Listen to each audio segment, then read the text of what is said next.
13th Istanbul Fashion Conference continues.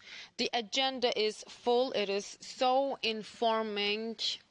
It brings us new horizons and visions. Well, we've been benefiting greatly from digitalization. I mean, yes, I wish we could be together here, but this is how we had to do it this year. I hope we can get together next year. So the title of this session is Ready Wear Garments and the Textile Metamorphosis. So let me introduce the participants of this session.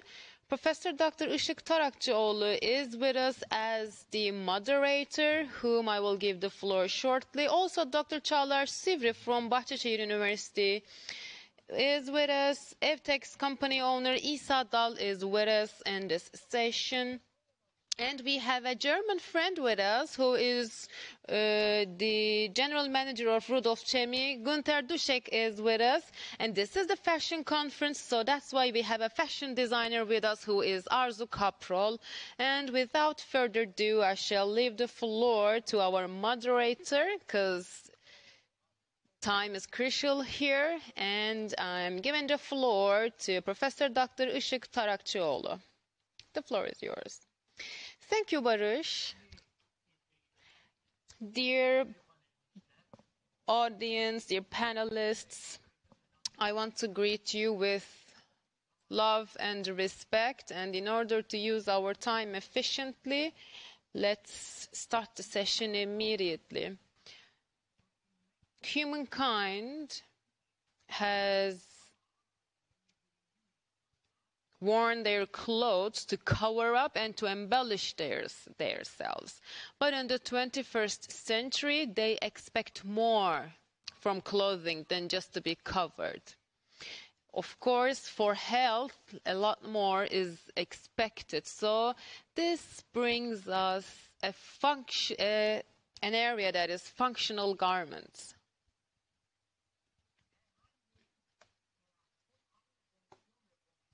Along with textile products offering same or similar functions, there are now initiatives and attempts to produce smart textile products that can determine the outdoor circumstances or the temperatures and then, for example, change the color accordingly, react accordingly.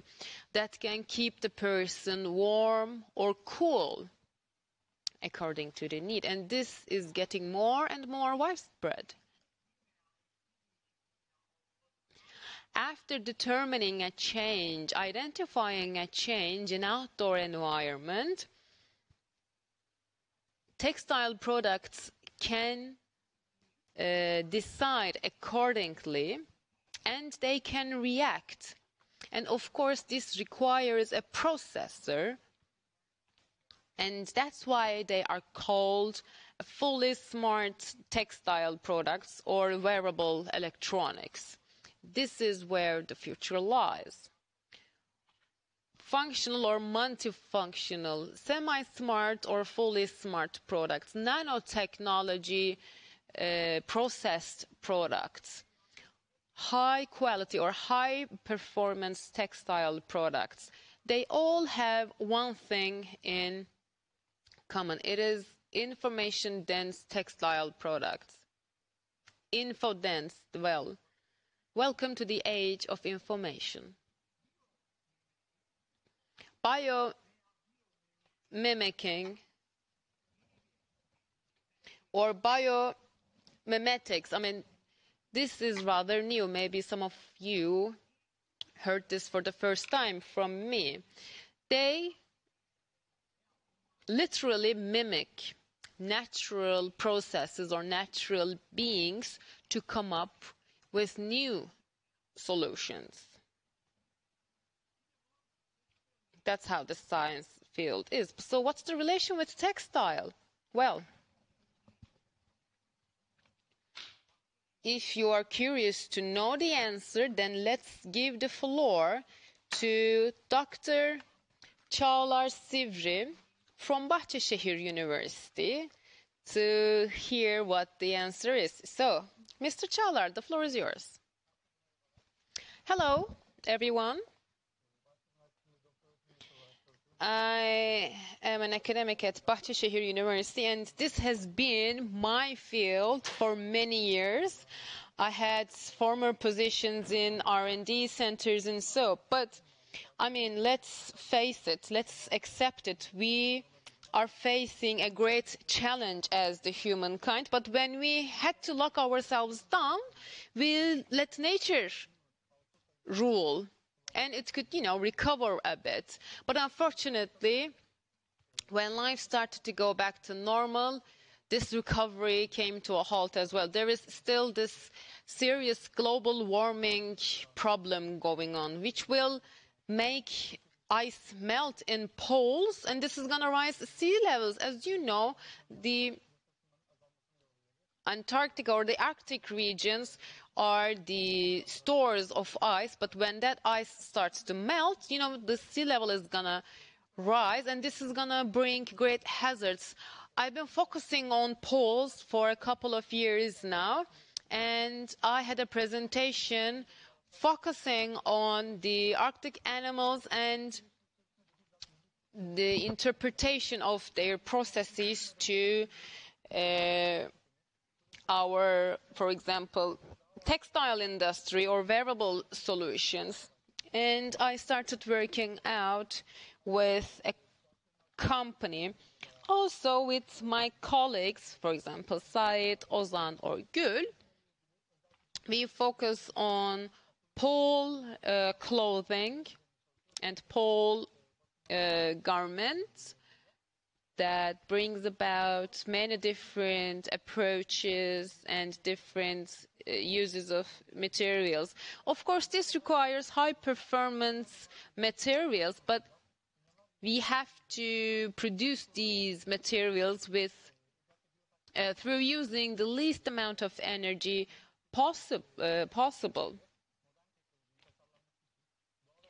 And of course, there are fascinating mechanisms in nature, and the cellular solar energy is great. Remember Steve Jobs, he said the innovation of the 21st century will come from nature. Yes, textile can benefit greatly from nature as well.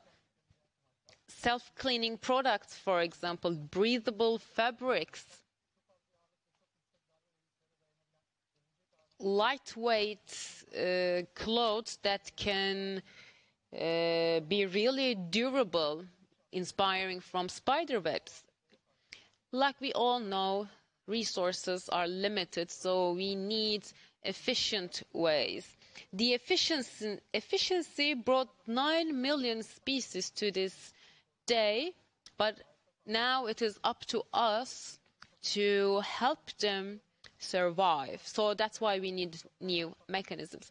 For example, polar bears, and think of their furs. They are multi-layered, including different composites.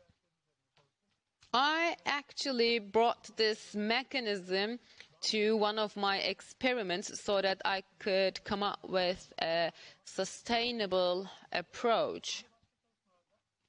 And I had some other studies, again, focusing on polar animals. For example, the beaks of penguins, they were reflecting UV greatly, so I had to study that for some time. And their coat can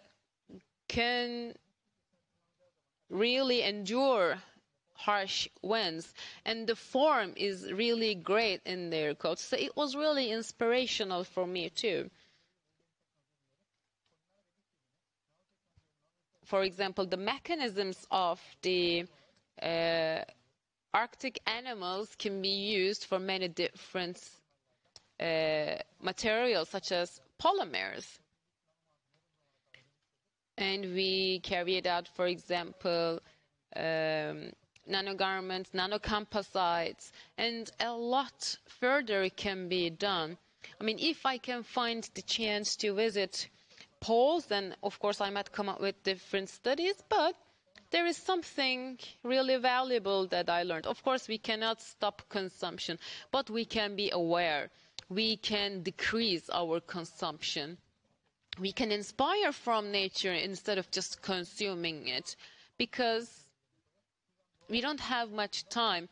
When something is consumed in nature, it can be okay because it will be at the right amount and it will be balanced, but that's not what we are doing lately. And if we want high technology textile products, then I can tell you that nature is a great source of inspiration, and the potential is great in textile. Think of it, think of all the areas that it can be applied.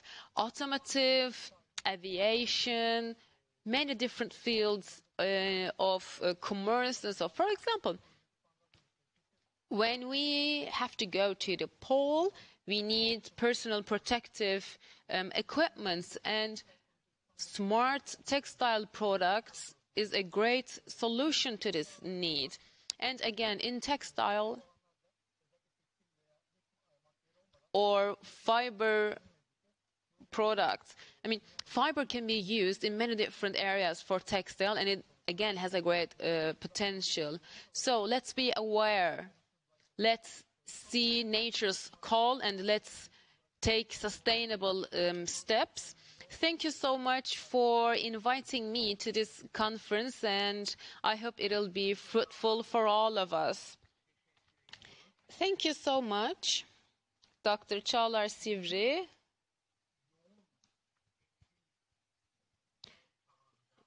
Well, like I said, this is the era of information, and another indispensable criteria to be successful is to have good R&D base. So if you cannot do research and if you cannot develop anything, then you cannot go further. And again, the ability to innovate. I've been talking about this for years. I failed occasionally, but there were some great examples as well. And a great example is Evtex company, and the owner of it, İsa Dal, is with us, and I'm so curious to hear what he has to say. Thank you so much for your kind words. Your teachings brought us here today where we are right now. So thank you so much for your kind words. It's been 30 years since I started my career in textile industry. Back then, when I was just an apprentice, we used to have business talks and they would ask, what's new? What's new? Finding the right kind of answer was like the biggest challenge for me, and it was kind of confusing too. What can be new? A new pattern? A new color? What can you do? What can be new?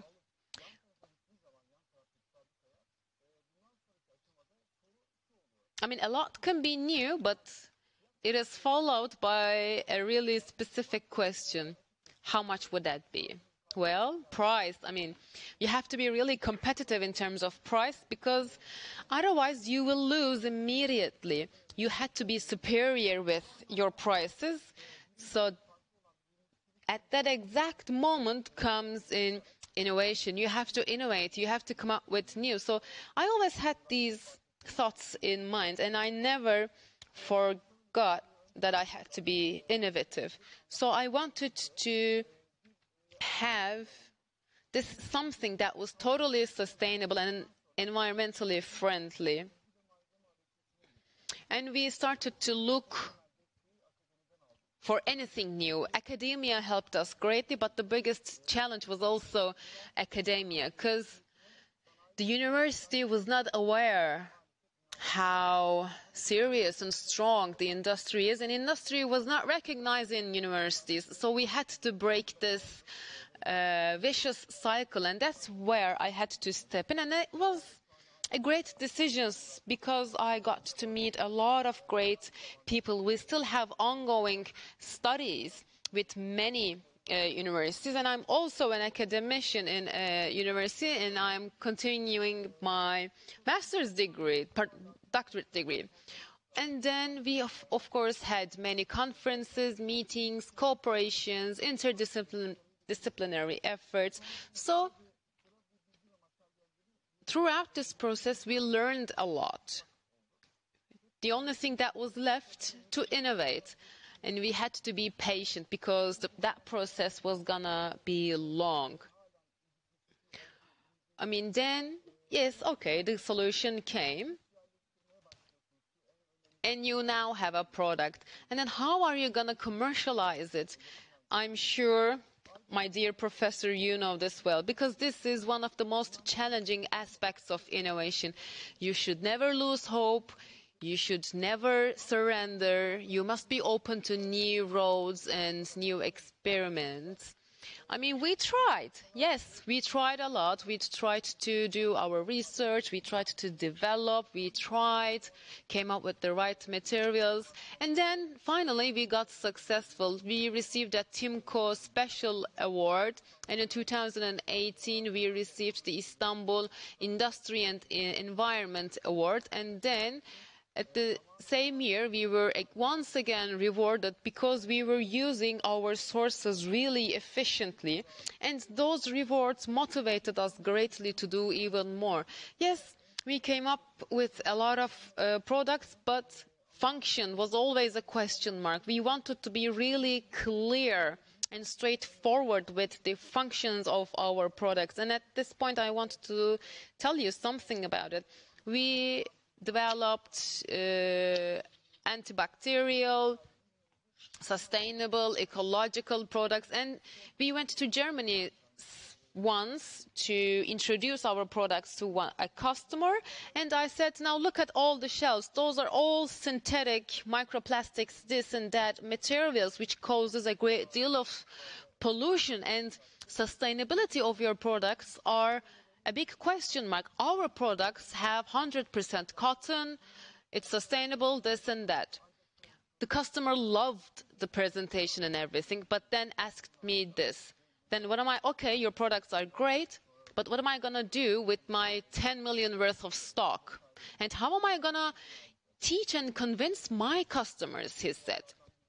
So this was a great block for us. Yes, how are you gonna tell and convince people that you are really innovative, you are really sustainable? It's so hard to overcome the status quo. It was long, it was slow, but we were successful at that front too.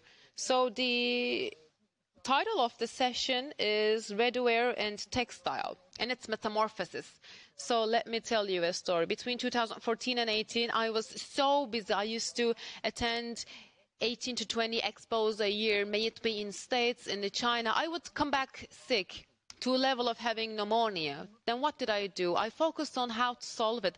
I thought about ventilation, AC systems. Then I thought of masks, sanitary masks. Then we produced masks. But this happened 3 or 4 years ago, I must tell you. And then I got rid of all the diseases. You know, I even had pneumonia. But then I could overcome. How? With a mask. Well, now, then think of 2019. We were introducing our functional products to our customers. And because of this novel virus, this antiviral, antibacterial products became so popular so quickly. And at the high times of the COVID-19, I handed some of our masks to our friends and close ones. And then the first case was announced at the 13th of March. Then all of a sudden we were mask producers. This was another journey, I must tell you. And as the ready-wear apparel Industrialists Association, then we of course had a social responsibility, a big responsibility to bear. Yes, we received a great deal of support, and I'm so grateful, and the ministry also supported us, and we produced more than 3 million masks. And distinguished minister honored us once again by reminding this great success. So ethical production, honest production came to everybody's minds back in March with this virus. Mr. Çağlar or all guests emphasized one thing. People were all worried. And yes, because we need sanitary masks greatly to protect ourselves, but could we even trust those masks? So we needed high quality. And then came a lot of different types of masks, the FF2s and the surgical ones, 95% particle filtration, this and that. And then a new notion came up, which was community masks. Those cloth and reusable masks, which are really important for us to reuse them, were described differently in every country, because no country was ready for this. Europe wasn't ready for this. The States were not ready for this. France, UK, America, Turkey introduced standardizations in different times, but at least after some time, we were able to speak the same language. They were like type 1s, type 2s. Maybe the first wave is over. We're moving closer and closer to the second wave. So we need personal protective products more than ever. Right now, it seems like the demand is less, but the second wave might be just around the corner. So we will never stop. We will continue researching and developing. As long as we don't have a vaccine, the worries and the COVID threat will continue. We didn't know what to do at the end of 2019. We were not ready for it, but are we going to be ready for the next one? We must be ready for whatever is to come, because there is even a greater challenge: pollution and climate change. Well, another subject. According to the recent studies, more than 80% of our water has microplastics. So basically, we're drinking microplastics.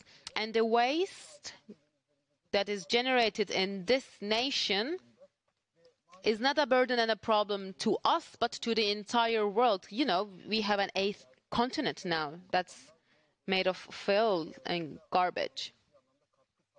And masks are a bad contributor to that new continent. We have to focus on the pollution and the waste, because we have to come up with efficient ways to manage waste. Not just producers, but the consumers are a part of this sustainable future. So we need innovative solutions. We must demand it. We must be innovative. We were not ready for COVID-19, but as long as you believe in innovation, the future can be yours, and you will be ready to answer what's next for future. Thank you so much for this wonderful opportunity. This has been a great source of inspiration so far. Thank you, Isa. Yes, the humankind has a new enemy now, which is COVID-19. This it's a bit the tiny enemy affected everything from A to Z. It affected how we live, it affected what we do, and in order to protect ourselves from that enemy, the importance of PPEs rose. Of course, masks offer great protection, and Isa covered the protection of masks. It may or may not protect, but if both parties wear masks, well, then the effect and the protection is high.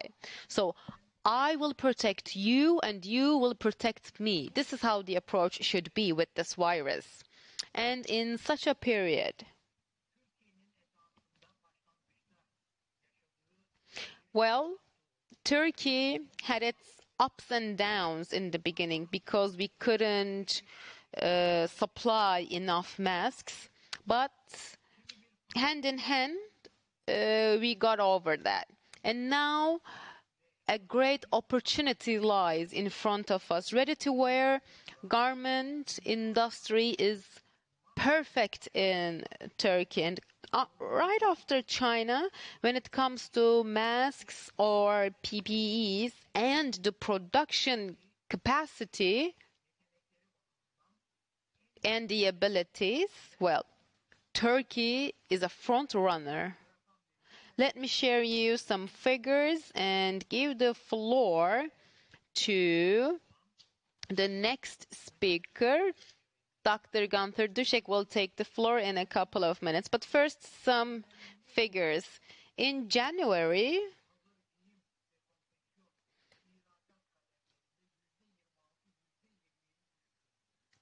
uh, 26% of fall happened in ready-wear and clothing, but PPE increased 257%. Plastic, rubber, fiber products, ready-wear garments made of those materials and the export of it rose by 5,360%, became a third most important category of exports. So, this shows us opportunities.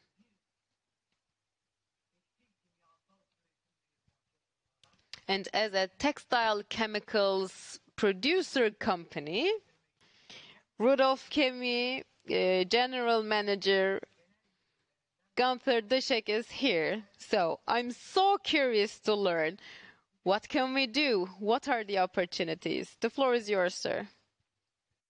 So first of all, thank you very much for the invitation here. I really have to say it's a big honor for me to be able to speak here. And I'm very impressed by the performance of the speaker before me.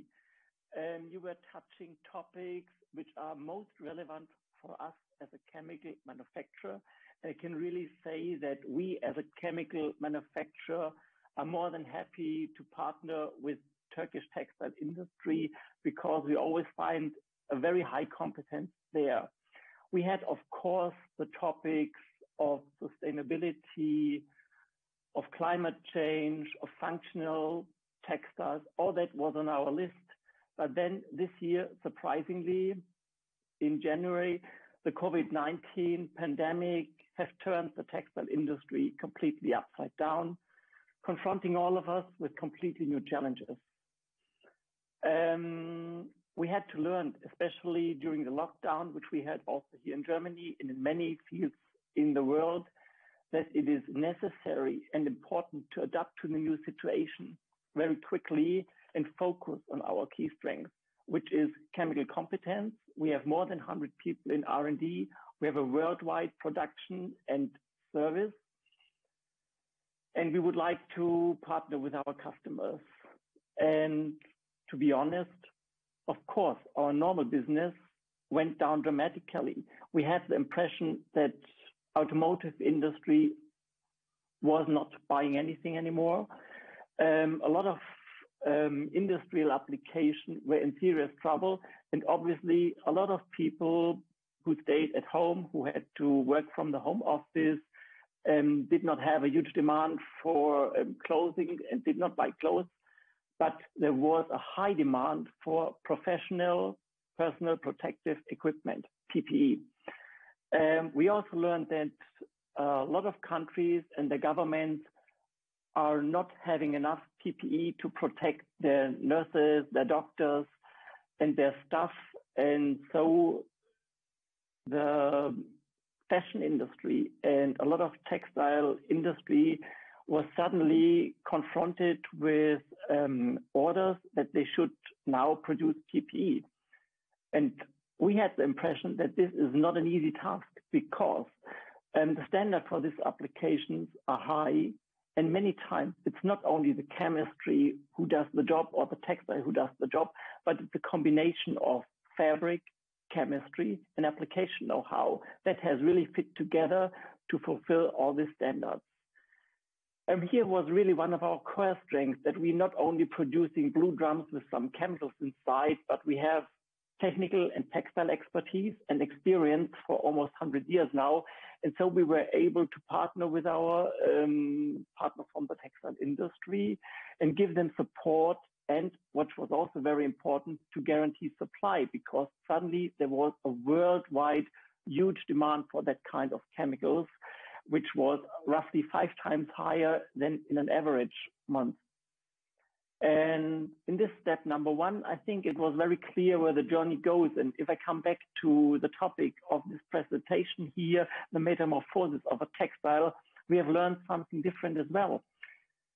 PPE should not longer be only important for the doctors, nurses, and firefighters, but it's all the professionals who keep our society and economy going. This is an important task, you know. The cashier and the cashier desk,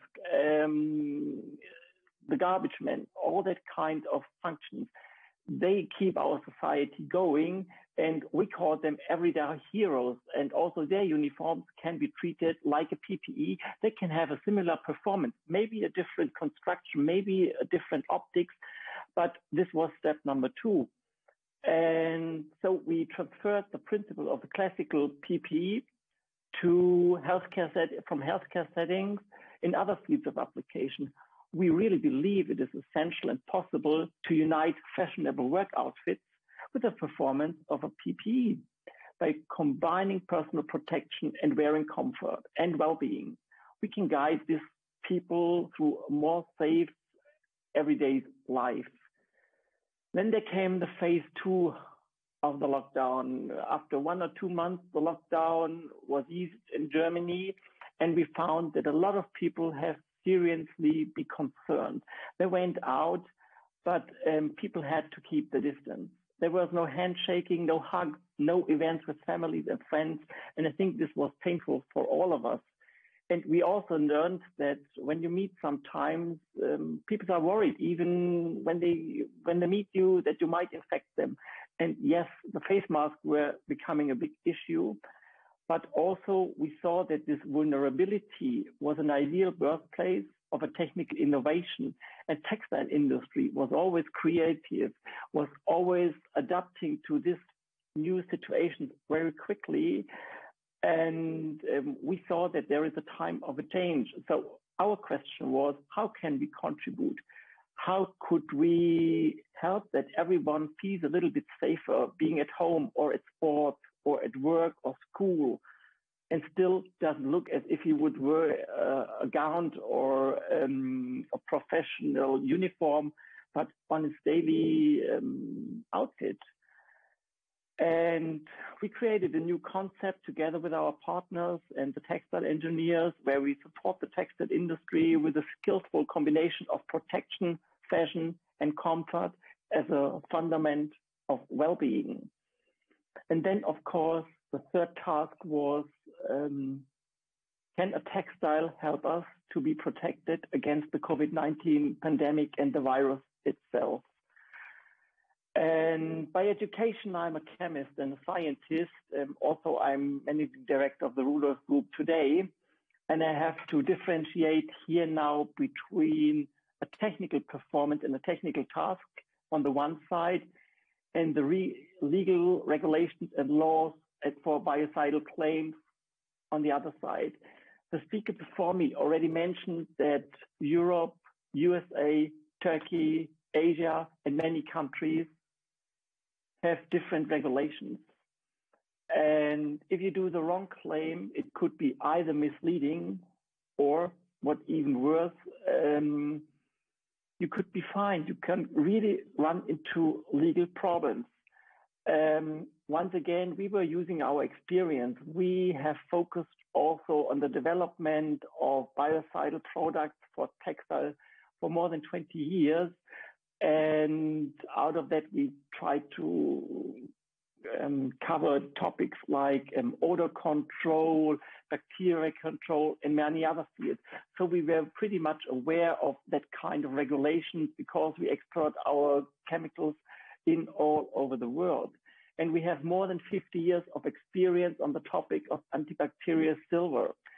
And when it comes to that point that you're doing antimicrobial claims, of course, it's important that you kill the virus or the bacteria, but on the other hand, it's also important that the one using your product is safe. So we learned that some companies and some people in the market were using this pandemic to trigger a kind of a boom for chemical additives with antimicrobial effects. Many textiles manufactured were forced into a quick and sometimes, unfortunately, the wrong antiviral promise. If you do a proper test, you saw that the untreated fabric has a kill rate of 98% and the treated fabric has a kill rate of 99% because they were taking 4 hours time until they did the test, or 24 hours. After 24 hours, there's not much left of a COVID-19 virus on a textile surface.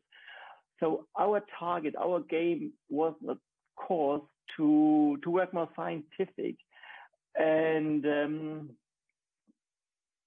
we were looking from a technical point of view that there are many chemical options to kill a virus. Even if you wash your hands, you remove the virus from your hands and you can kill it and you can be safe. And we also were aware of the strictly regulated market and knew that there must be the correct approval in legislation in different countries. And we have to guide our partners. Otherwise, this path can cause them a dramatic damage and lead to claims against them. So as an international chemical company with almost 100 years of history, we really try to focus on quality and scientific facts instead of giving a fast answer. And we invested in the necessary registrations, which are unfortunately sometimes take some time. And also, which is important, the studies for the evaluation of new antiviral features. And we found that one of our leading antibacterial technologies, our Rucobac AGP, a silver-based product, has a very, very good performance against viruses as well. And so we are today very proud that we can help our partners in the textile industry, not by offering only a chemical product. Yeah, I'm full with it, thank you. But also to give the advice where it's necessary. Let me finish with a final word. We know that 2020 is for all of us not an easy year, but I think if you have science, innovation, and expertise, and you adapt to the situation, we can develop better textiles to prepare for the second wave of the virus. And we are happy to partner with all of you. We have really very good experience with the Turkish market and expertise here. Thank you very much.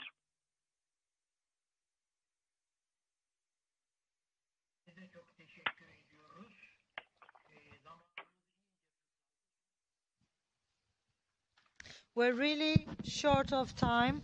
Our last speaker is the fashion designer Arzu Kapral, and of course, as a very successful fashion designer, we know her, but she also has another quality. She is one of the people who follows the developments and the new progress of this industry. Please inform us on that front.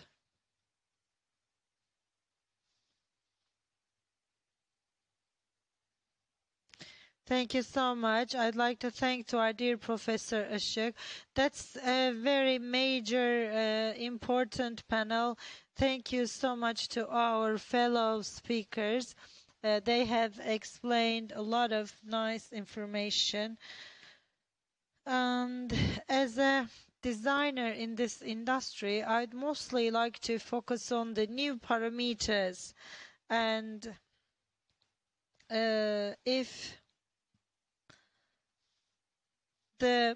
innovations and the new technological applications have started taking place in our life long before, and it has come to a point of transforming all of us.